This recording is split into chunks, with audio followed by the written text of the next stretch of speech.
So I'm a little late with today's review, but it has nothing to do with the lack of insane cards, because Shaman is getting some bangers in this Whizbang's Workshop set. Let's kick it off here with the most recently revealed Hagatha the Fabled.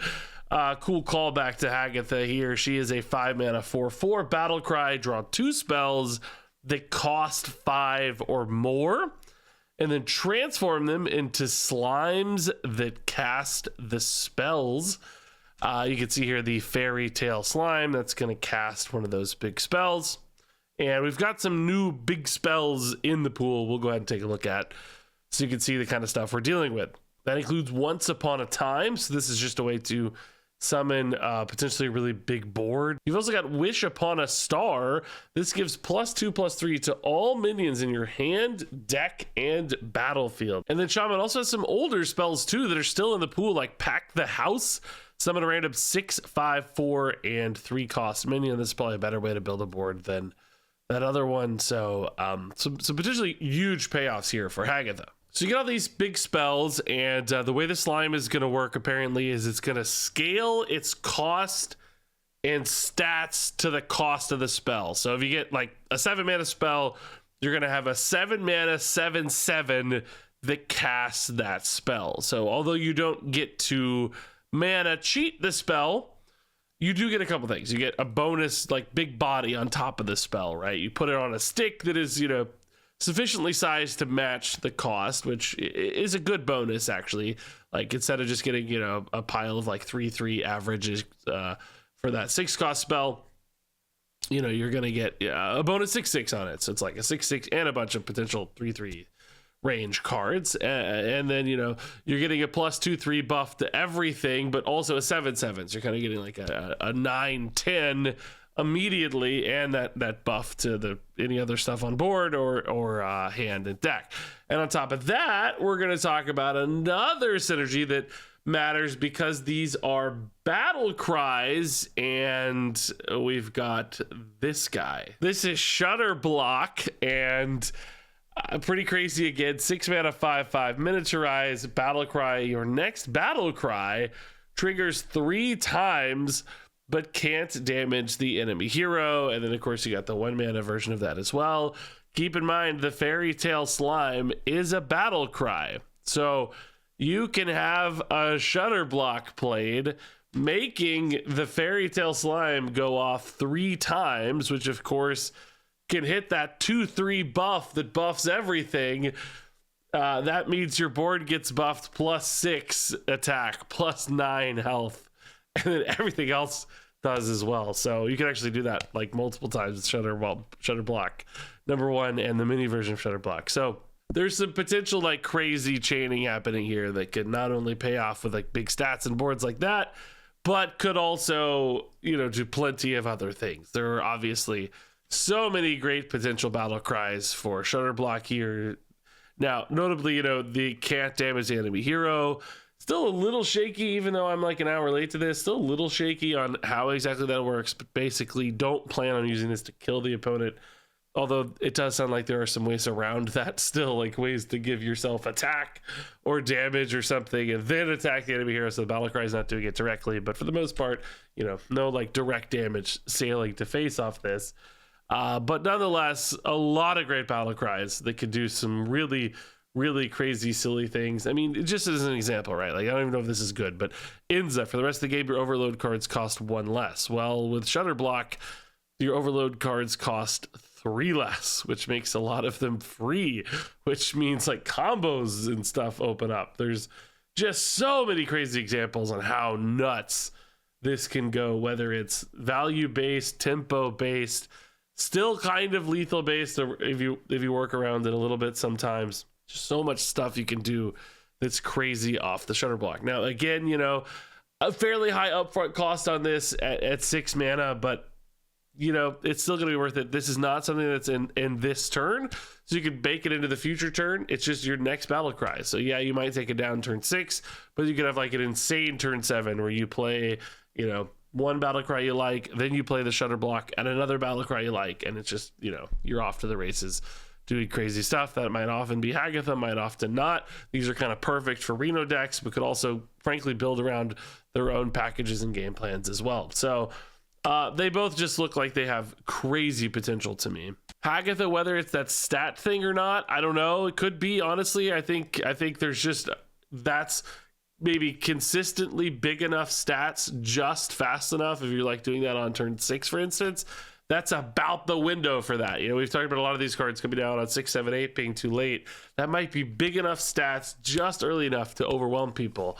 And if you turn those stats into even better things, as we're going to see some cards that might benefit from that, then some big crazy boards are, you know, possible. So frankly, both of these cards just look kind of great and kind of insane.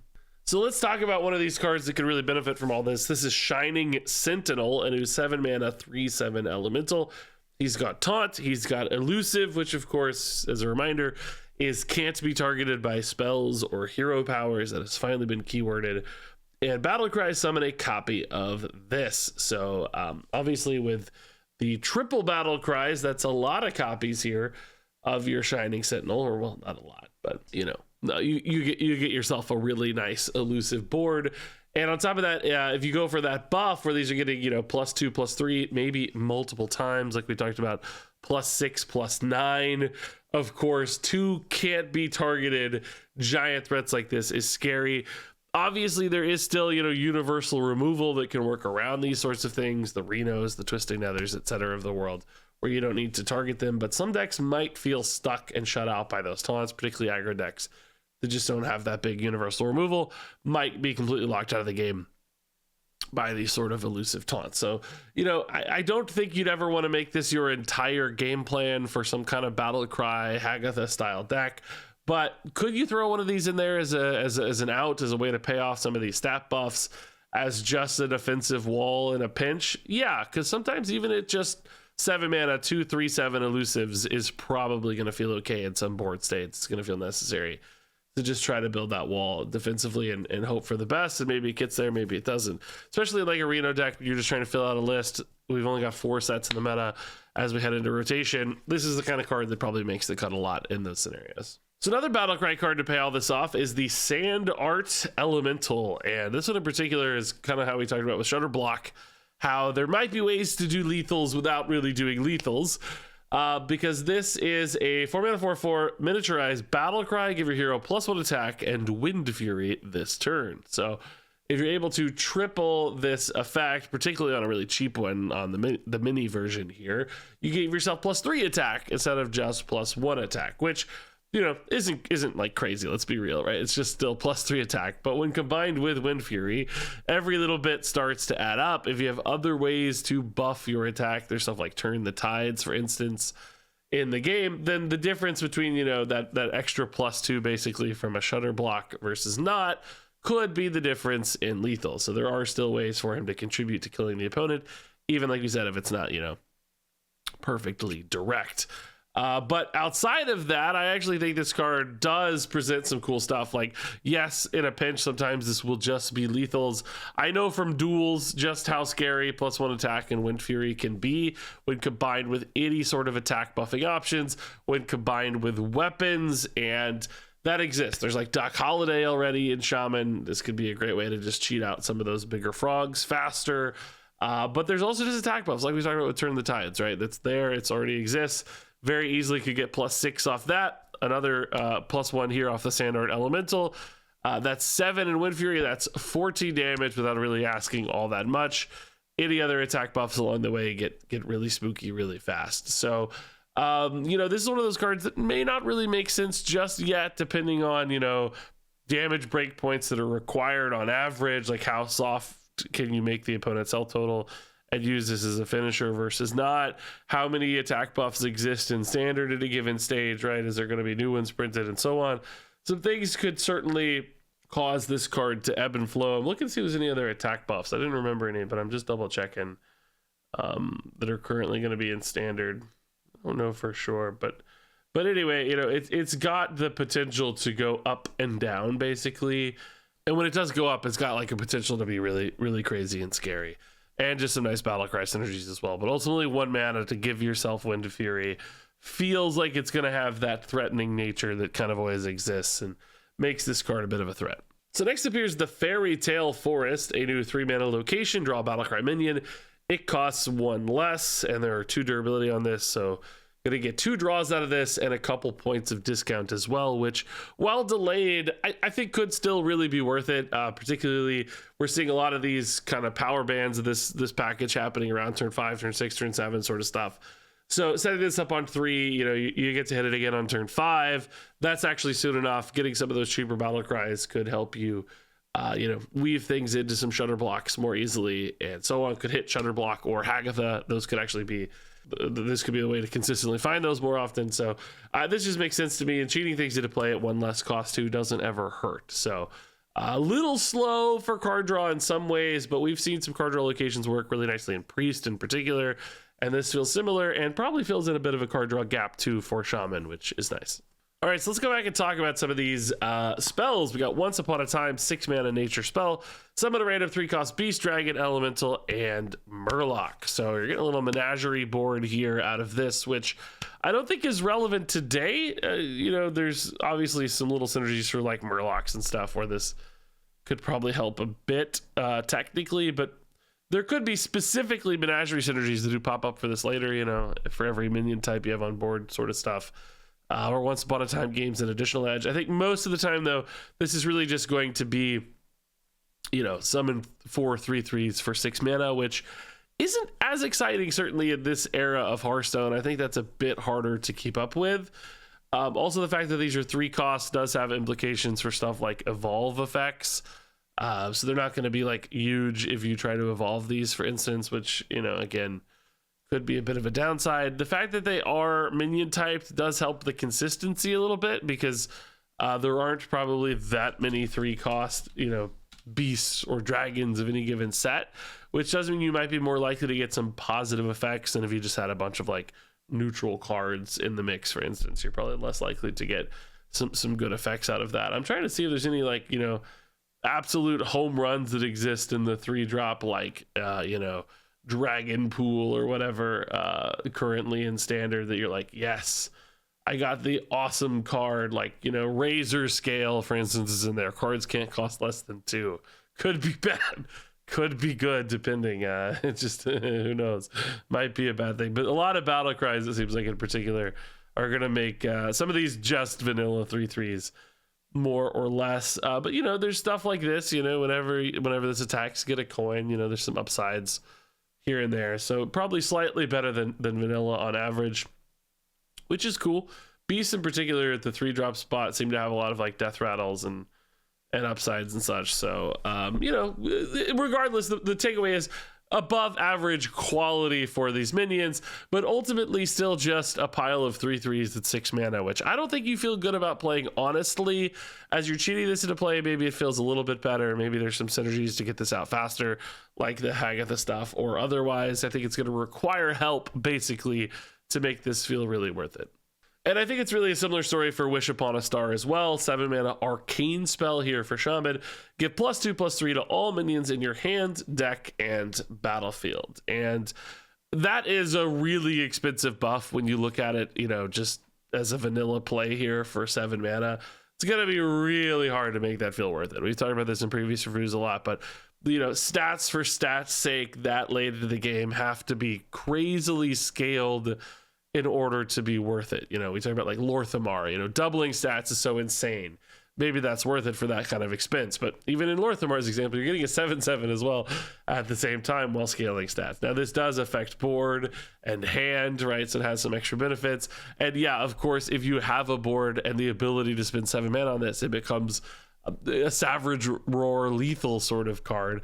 That, I think, is less likely to be the use case, though. This is more about investing into that hand and deck to make sure that your minions are packing that extra punch, which for 2/3 probably not enough. Again, removal just catches up too well to minion stats, and you're not going to be able to grind people out with just a couple extra stats. But when you talk about Hagatha, when you talk about tripling this and it's suddenly like 6/9 in stats, that's where you get into that scary stage where things get so big that it might start to overwhelm people's removal and might create like actual real pressure that is game ending instead of just like, okay, this is a little scarier, but not much.